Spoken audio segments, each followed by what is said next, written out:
by the end of this week, you have grown what is a rather majestic, full chin beard, matching all over. You were probably the first Goliath to have facial hair, let alone quite that strong. No, it's a full like we're talking Portland man. One Portland man.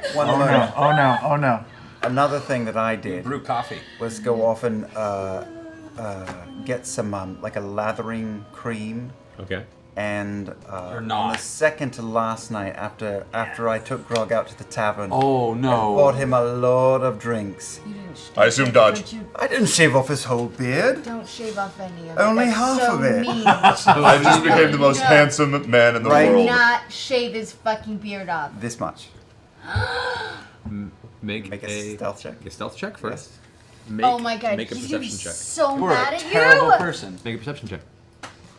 I have You just broke a mechanical pencil. Did you? Oh my god!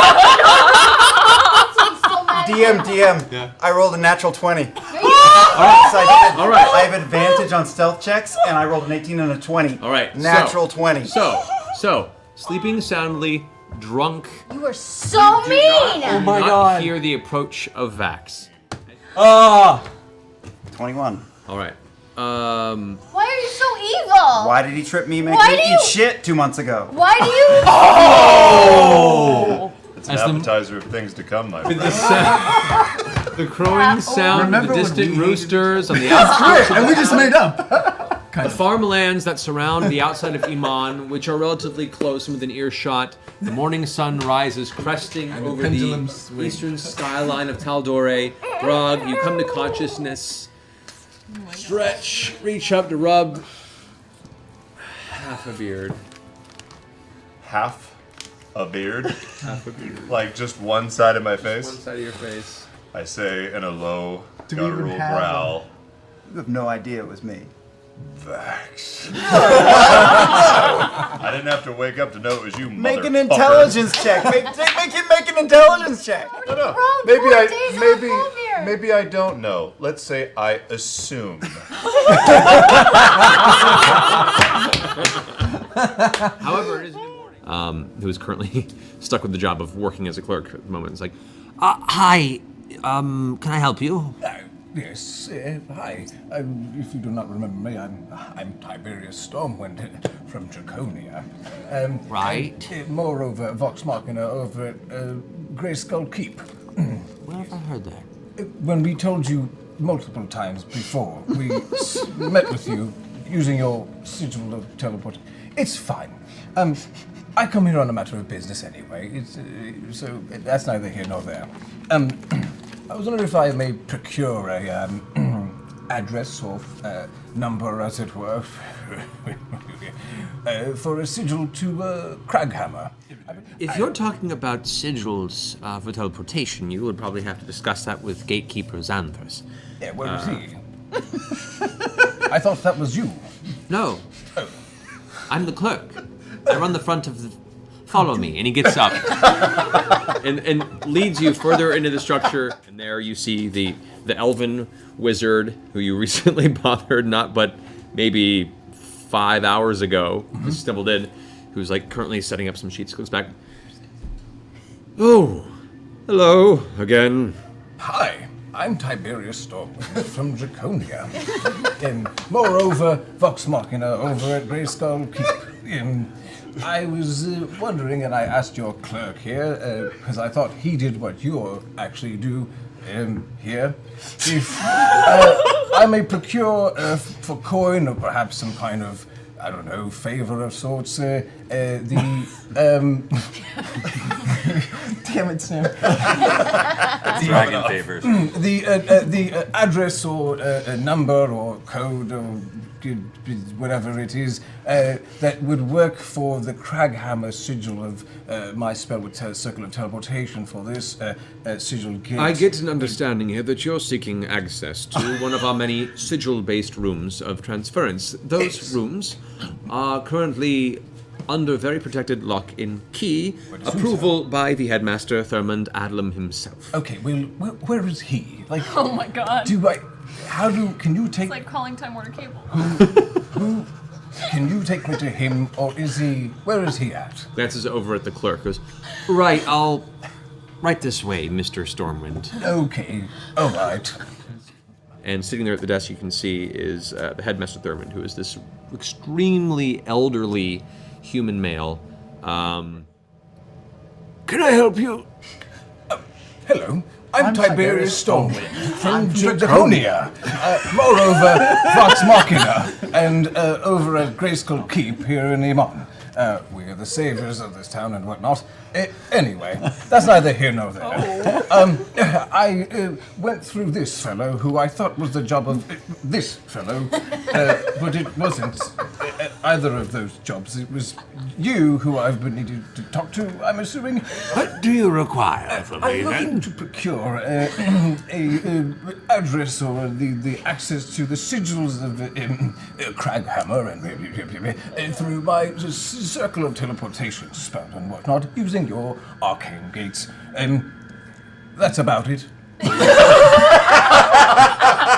Well put! Well put! I don't even know what you fought. If you're going to collect your money, tell me what the hell you freaking We killed! fought a bully. We A fought beholder! Illithid. Have you heard of a beholder? You fought a beholder. We fought a We fucking beat a beholder. Really? He almost And you're all killed- still alive! Well, no, not all of us. Hey. If you'll recall, there were more of us when we came down here, and some of us aren't here because they died. And I still pretended to cry. Make a deception. I start thinking about the carpet and I really do start crying. Okay. So before you berate us, know that we are mourning the loss of 2 of our members. And a bear. And my bear! Beholder, you say. I'd say, given that circumstance, I'd be happy to pay you up to 18,000 gold pieces. I am going to cast suggestion on you. 18,000 gold. Natural one. Hey!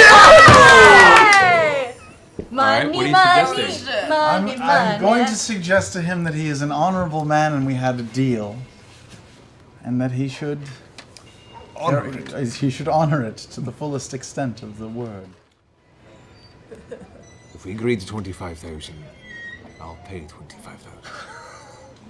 But I hear a single disagreement out there, or a bad word that came from your lips about our exchange here. And I'm gonna come for the rest of that money. I hold up the Duragar severed arm and I curl all the fingers in and make a. Thank you so much. This won't make up for the lost lives we have suffered, but Don't fuck us up. it helps. Walk up to him, take him by the head, give him a good European-style kiss, just about here, right there.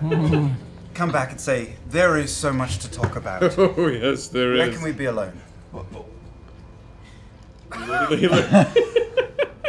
Looks over at the rest of the group. Well, I mean. But of course. I'm gonna sketch this. He walks back through 25 gold each. 25 gold each? Oh, come on. I know some university student dropped these off and donated these. Don't kid me, Sherry. Am I doing it right? Do I sound like Vex? Give Right. persuasion roll. Damn it. I was about to say, make her do a persuasion roll. It'd be funny. You should do it like Broadway. Unforced And she's all grown up, and she's all grown up. Unforced error. I'm sorry.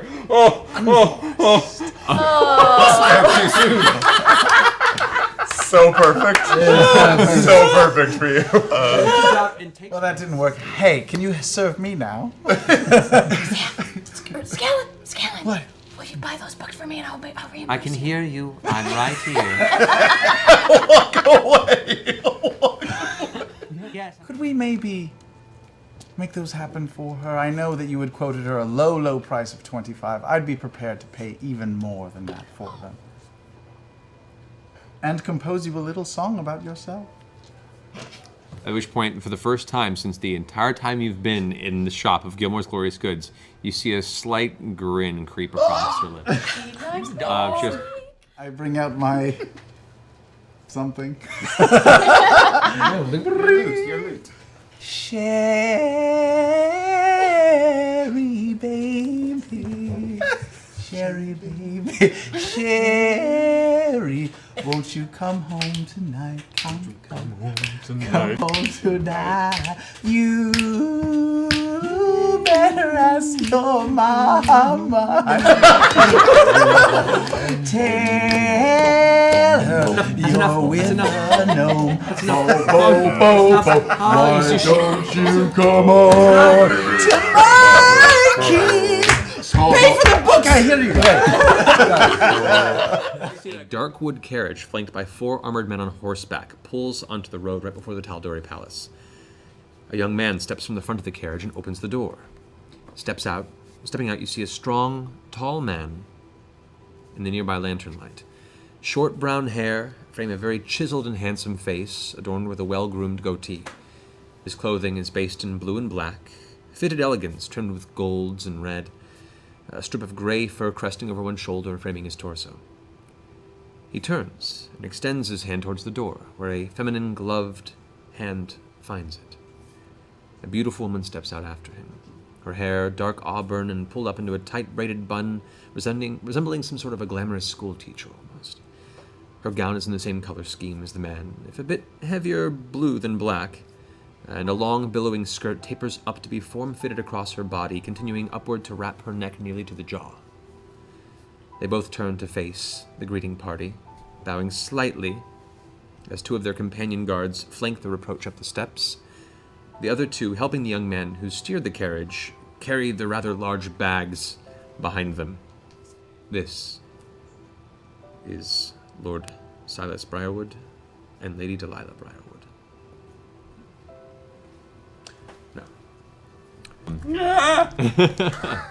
I assume I sit at the kiddie table because I'm so tiny. They've got a booster chair for you. Oh, Scanlan. good. They do have adjustments for gnomish guests. Have a phone. Way of putting it. All right. After you guys sit for a few moments, another servant steps forward and says,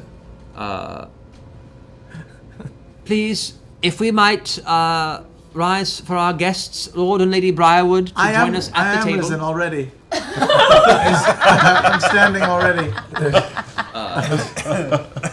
Lord and Lady Briarwood now enter arm in arm, slowly walking from the far end of the great hall. They make their way to one end of the table. They both wordlessly sit down smiling and acknowledge everyone at the table. Half-elven maiden with a bow as swift as the fastest eagle.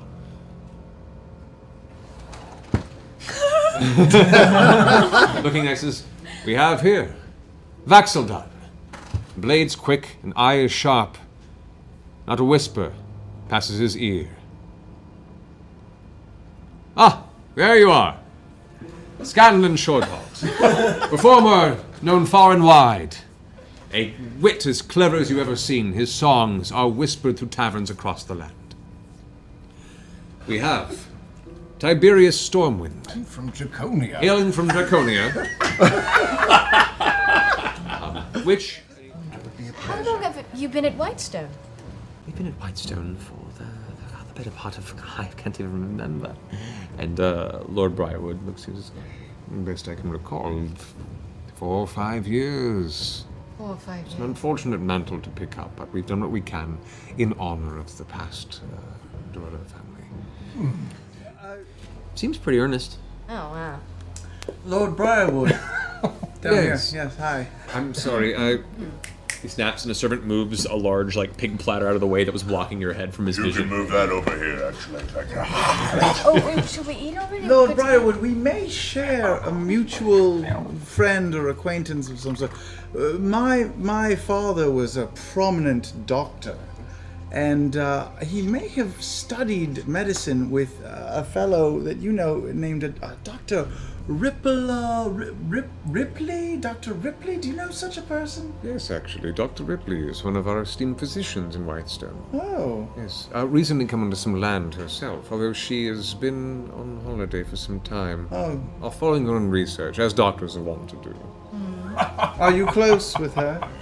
I wouldn't say close, but she's been at friendly times, and she was one of the few that came with us from Wildmount over to Whitestone, and has helped us restructure and maintain and help facilitate the blossoming of a city without a leader. She sounds wonderful. Well, when you see her next, tell her that my father, Dr. Jeff Shorthalt, said hi. Jeff Shorthalt. I will be happy to pass that along. Lord Briarwood. Okay. I'm not familiar with Whitestone. How did you become caretaker of such a place? At which point, one of the other council members kind of goes like, and puts his hand out, and it's all right, and he kind of pats the hand of his wife. She looks over at you with a smile.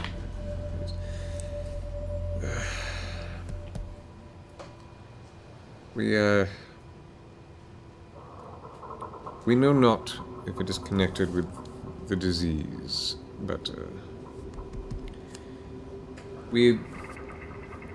before all this occurred, we became very close friends with the Dorolo family about 10 or so years ago.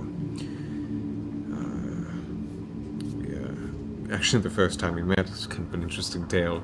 If you want to tell it, please. So his wife goes, all right. So, well, they were taking a brief vacation east to Wildmount. Apparently they had not traveled, and they brought their family with them, a whole gaggle of small children. And they were coming in this direction. Now, our homestead's on the western outskirts of Wildmount, so we're one of the first places you traverse before going into the kingdom proper. However, the Dorolo family, had been caught in a bad downpour, a storm that had blown in and made travel rather impossible.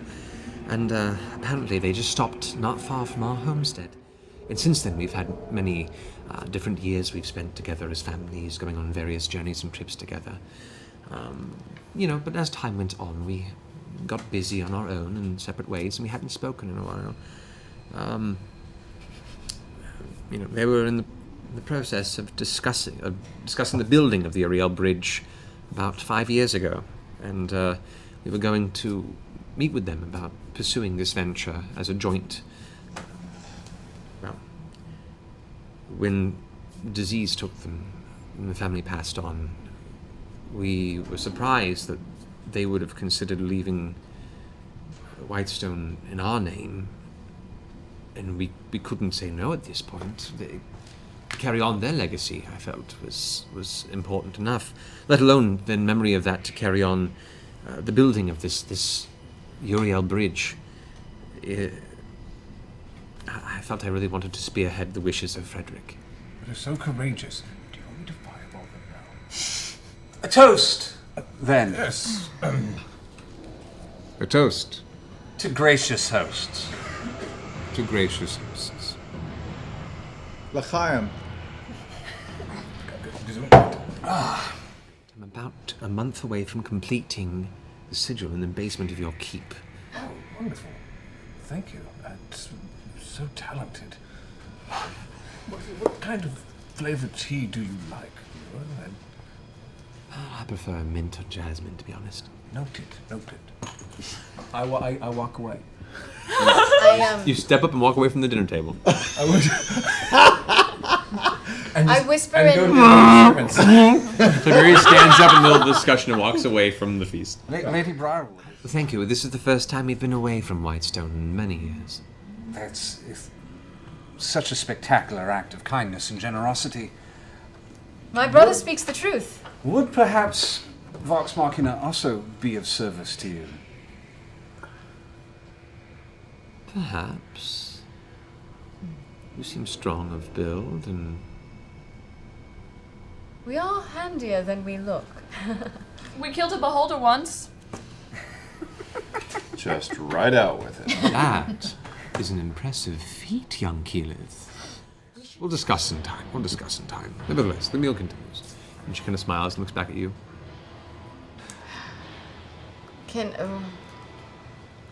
Ooh. I think we did. Did we befriend an illithid or kill it? Both. I think we did both. We befriended it, it betrayed us, and then we killed it. Yes, we did. But enough about us. Earlier you were telling us about that poor family that came down with that disease. I'm just curious, coming from a medical family. What was the disease that they had?